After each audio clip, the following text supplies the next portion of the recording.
Gulf സന്ദർശനത്തിന്റെ ഭാഗമായി മുഖ്യമന്ത്രി പിണറായി വിജയൻ ഒമാനിലെത്തി. ഇന്ന് രാവിലെ മസ്കറ്റ് വിമാനത്താവളത്തിൽ ഇറങ്ങിയ മുഖ്യമന്ത്രിയെ വരവേൽക്കാൻ ഒമാനിലെ പൗരസമൂഹം എത്തിയിരുന്നു. ഒമാനിലെ ഇന്ത്യൻ സ്ഥാനപതി GV Srinivas, Indian social club Oman chairman Babu Rajendran, Indian community festival സംഘാടക സമിതി അംഗങ്ങൾ തുടങ്ങിയവർ മുഖ്യമന്ത്രിയെ സ്വീകരിച്ചു. വൈകിട്ട് 7 മണിക്ക് ഒമാനിലെ പൗരപ്രമുഖരുമായി മുഖ്യമന്ത്രി സംവദിച്ചു.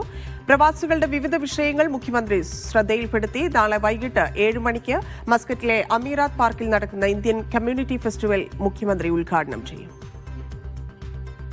അലി കൂട്ടായി ചേരുന്നു. അലി, മുഖ്യമന്ത്രിയുടെ പരിപാടികൾ ഇന്നിപ്പോൾ ഒമാനിലെ പരിപാടികൾ നടന്നുവെന്ന് മനസ്സിലാക്കുന്നു.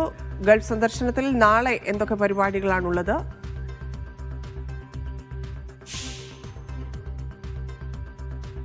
ധന്യ, ഇന്ന് രാവിലെ 11 മണിയോടുകൂടിയാണ് മുഖ്യമന്ത്രി പിണറായി വിജയൻ മസ്കറ്റ് വിമാനത്താവളത്തിലെത്തിയത്.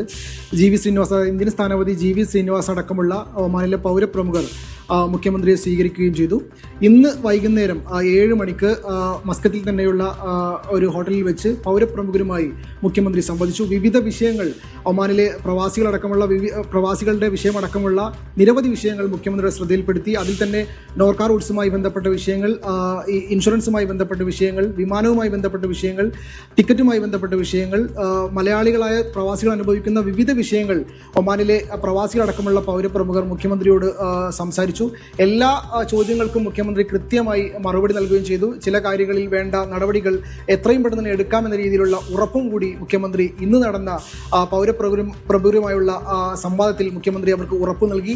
നാളെയാണ് മുഖ്യമന്ത്രിയുടെ പ്രധാന പരിപാടി. 7 മണിക്ക് അമീറാത്തിലെ പബ്ലിക് പാർക്കിൽ വെച്ച് നടക്കുന്ന ഇന്ത്യൻ കമ്മ്യൂണിറ്റി ഉത്സവിൽ മുഖ്യമന്ത്രി പങ്കെടുക്കുന്നുണ്ട്. 3 ദിവസങ്ങളിലായാണ് ഇന്ത്യൻ കമ്മ്യൂണിറ്റി ഉത്സവം നടക്കുന്നത്. ഇന്നും നാളെയും മറ്റന്നാളും അങ്ങനെ 3 ദിവസങ്ങളായി നടക്കുന്നത്. നാളത്തെ പൊതുപരിപാടി മുഖ്യമന്ത്രിയാണ് ഉദ്ഘാടനം ചെയ്യുന്നത്. മുഖ്യമന്ത്രിയെ വലിയ ഘോഷയാത്രയോടുകൂടിയാണ് സ്റ്റേജിലേക്ക് ആനയിക്കുക. അതിൽ തന്നെ കേരളീയ കലാരൂപങ്ങളടക്കമുള്ള വിവിധ കലാരൂപങ്ങൾ അടങ്ങിയ ഘോഷയാത്രയിലാണ് മുഖ്യമന്ത്രിയെ വേദിയിലേക്ക് ആനയിക്കുക എന്നും സംഘാടകർ പറയുന്നുണ്ട്. ഒമാന്റെ വിവിധ ഭാഗങ്ങളിൽ നിന്നുള്ളവർ നാളെ മുഖ്യമന്ത്രിയെ കാണുന്നതിനും വേണ്ടിയും പരിപാടി വീക്ഷിക്കുന്നതിനു വേണ്ടിയും അമീറാത്ത് പബ്ലിക് പാർക്കിലേക്ക് എത്തുമെന്ന് തന്നെയാണ് സംഘാടകർ അറിയിക്കുന്നത്. വലിയ പരിപാടിയായിട്ട് തന്നെയാണ് ICF ഈ പരിപാടി ആസൂത്രണം ചെയ്തിരിക്കുന്നത്. അതായത് സോഹാർ, സൂറ് പോലുള്ള ഒമാന്റെ ദൂരപ്രദേശങ്ങളിൽ നിന്ന് ആളുകൾ ഇന്ന് തന്നെ മസ്കത്തിൽ തമ്പടിക്കുകയും നാളത്തെ മുഖ്യമന്ത്രിയുടെ പരിപാടിയിൽ പങ്കെടുക്കാനായി മസ്കത്തിൽ എത്തിച്ചേരുകയും ചെയ്തിട്ടുണ്ട്. നാളത്തെ പരിപാടി, മസ്കത്തിലെ പരിപാടി അവസാനിച്ചാൽ നാളെ തന്നെ മുഖ്യമന്ത്രി സലാലയിലേക്ക് തിരിക്കും. സലാലയിൽ മറ്റന്നാളാണ് പരിപാടി. പ്രവാസോത്സവത്തിൽ മുഖ്യമന്ത്രി മുഖ്യാതിഥിയായി പങ്കെടുക്കുന്നുണ്ട്. അതേസമയം സലാലയിലെ പരിപാടി സലാല UDF പ്രതിപക്ഷ സംഘങ്ങൾ ബഹിഷ്കരിച്ചിട്ടുണ്ട്. KMCC അടക്കമുള്ള സംഘടനകൾ ഇതുമായി സഹകരിക്കില്ല എന്ന് അറിയിച്ചിട്ടുണ്ട്. എന്തുതന്നെയായാലും മുഖ്യമന്ത്രി ഇന്ന് പൗരപ്രമുഖരുമായി സംവദിക്കുകയും വിവിധ വിഷയങ്ങൾ, പ്രവാസികളുമായി ബന്ധപ്പെട്ട വിവിധ വിഷയങ്ങൾ മുഖ്യമന്ത്രിയുടെ ശ്രദ്ധയിൽപ്പെടുത്തുകയും ചെയ്തിട്ടുണ്ട്. തന്നെ